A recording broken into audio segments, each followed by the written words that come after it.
എടാ മൈലേജ് കണ്ടാ മോനെ കിടിലം 12.6. എന്റെ കിണ്ടിയ മൈലേജാണ് 12.6. സ്വിഫ്റ്റിന്റെ വണ്ടി എടുത്തിട്ട് മൈലേജ് ചിന്തിക്കണമെന്ന് പറയുന്നതാണ് എനിക്ക് കളി കയറുന്നത്. എങ്ങനെ സഹിക്കുന്നു ഇവിടുത്തെ ആൾക്കാര്? എനിക്ക് മനസ്സിലാവുന്നില്ല. എങ്ങനെ എങ്ങനെ ഇത്ര പീസ്ഫുൾ എന്നും പറഞ്ഞ് പുഴുങ്ങി വെച്ചിട്ട് കാര്യമൊന്നുമില്ല. 60 രൂപയുടെ പെട്രോൾ 105 രൂപയ്ക്ക് തന്നിട്ട് 105 രൂപയ്ക്കകത്ത് വെള്ളം കലക്കി തന്നിട്ട് എങ്ങനെ സഹിക്കുന്നു? ദൈവമേ, എനിക്ക് പിന്നെയും പെട്രോൾ അടിക്കാൻ എങ്ങനെയെങ്കിലും ഞാൻ മാനേജ് ചെയ്ത് പൊക്കോളും എന്നും പറഞ്ഞ് സാധാരണ ആൾക്കാർ എങ്ങനെയിട്ട് പെട്രോൾ അടിക്കും?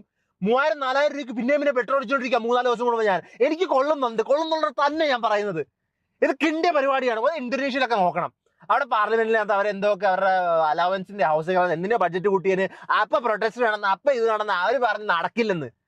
ഇവിടെ വെറുതെ എന്ത് നടന്നാലും 60 രൂപയുടെ സാധനം 105 വിറ്റാലും നമ്മോ. അത് കഴിഞ്ഞിട്ട് വെള്ളം കലക്കിയാലും നമ്മോ. എന്ത് സഹിക്കാൻ പറ്റത്തില്ല എനിക്ക്. ഞാൻ പറയാം, എനിക്ക് ഈ പൊട്ടന്മാർ സ്വന്തമായിട്ട് അവരെന്തുണ്ടാക്കുവാണ്? അവർക്ക് തോന്നുന്ന രീതി ഉണ്ടാക്കി വെച്ചിട്ട് ഞാൻ സഹിക്കണം എന്ന് പറഞ്ഞാൽ എനിക്ക് ഒരൊന്നുമില്ല. പുല്ല് ഞാൻ പറഞ്ഞ ആരും സഹിക്കണ്ട. അങ്ങനെ നിങ്ങൾ പൈസ കൊടുക്കുന്നില്ല എല്ലാ കാര്യത്തിനും, പിന്നെ നിങ്ങൾ സഹിക്കണം. എങ്ങനെ സഹിക്കണം? കിണ്ട് സഹിക്കണം. പോയി പണി നോക്ക്. വേറെ പണിയില്ല. ഇത്ര പൈസ ടാക്സിനും മറ്റേനും മറിച്ചായിട്ട് ഇപ്പൊ ഒരു GST കുറച്ചിരിക്കുന്നത്. 18% GST ആണ് ഏറ്റവും വലിയ സ്ലാബ്. ഇവരൊന്നും പൈസ കുറയ്ക്കാൻ പോകുന്നില്ല. ഇവർ ബാക്കി സ്ഥലത്ത് കൂട്ടിയിട്ട് എവിടുന്നെങ്കിലും 5-4% കൂടുതൽ കിട്ടി കാണത്തുള്ളൂ. പൊട്ടന്മാരെ ഇട്ടിരിക്കുന്ന 2017 ഇവരെ ഇട്ടിട്ട് പിന്നെ ഇവരെ അടുത്ത് മാറ്റുവാണ് ഈ GST.